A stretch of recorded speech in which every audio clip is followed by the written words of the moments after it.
In recent times, there has been a high rise in the use of illicit drugs by Nigerian youth, in quotes. Now, could this be the reason why the Senate, as at yesterday, came out to say that they will be passing a bill, and the bill has been passed already, for in regards to illicit drug traffickers. Now, this bill has it that anyone found guilty of exporting and importing of illegal drugs, such individual will be sentenced to death. Now, prior to this time, the bill stated that such person would be sentenced to life imprisonment. But as at yesterday, when this bill was passed, it is now a different story. Now, anyone found guilty of this act will be sentenced to death. All right, this is your favorite show here on TAF TV, the CIA Corner. Like you know, here in CIA, we bring to you the best of commentaries, in-depth analysis that are trending on a newspaper headline. My name is Ayo Keman, and I'm your co-host for today. Now, sit back and relax.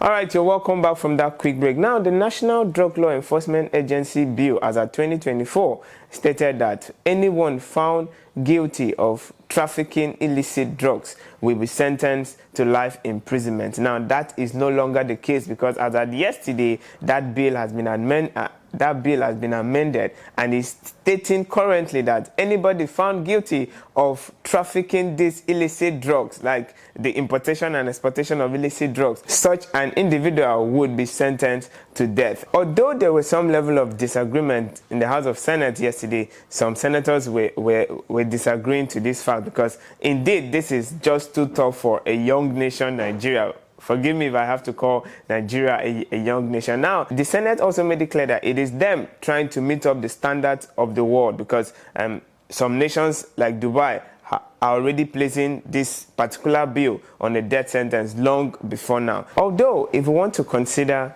the advantage that comes with this bill that has been passed by the Senate as of yesterday. Now, considering the part of the youth, we as Nigerians, we have come to understand that this use of illegal drugs gets to affect the youth in particular. I stand to be corrected, 80 to 95% of youth in Nigeria are being endorsed in the use of these illicit drugs, and it tends to affect their mental health.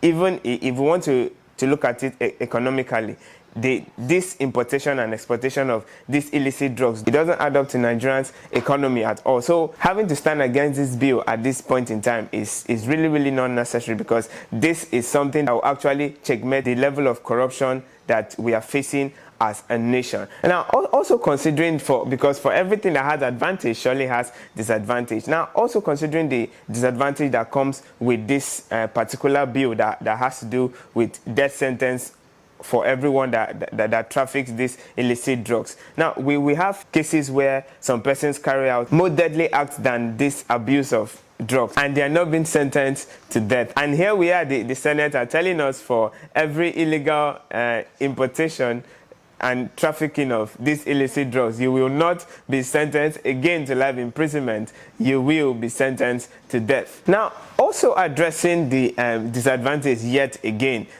when it comes to this particular bill. We know as a country we are not at equilibrium yet compared to what we have in the US, in Dubai, and this is us trying to compare ourselves with other countries.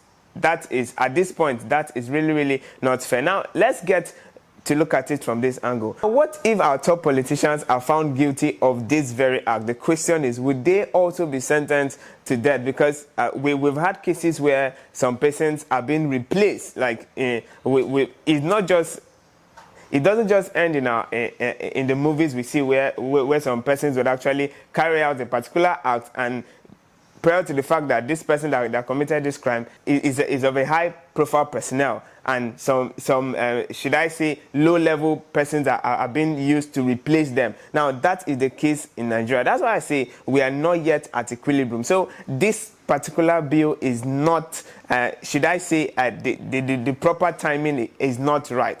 So at this point, we are pleading with the federal government and the House of Senate to please look into this matter again. Though, just like I stated, the advantages that comes with it, it is very, very okay. But the disadvantage is actually more compared to what we have in other countries. Nigeria is yet to stand on its feet. So we should not be enforcing things that would, at the end of the day, get to affect the common man in the street. So at this point, I'll leave you, my audience, to actually air out your views in regards to this particular issue, because life imprisonment at this point is much more better than a death sentence, because Nigeria as a body, we have not gotten, though we're actually moving as a nation, but we are not there yet. So let's stop enforcing things that will get to affect the common man on the street. So I'll leave you to drop your comment. Do well to follow us on all our social media handles.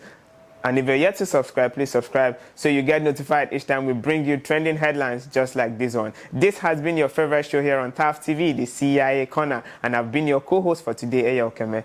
Do well to take care of yourself. See you next time.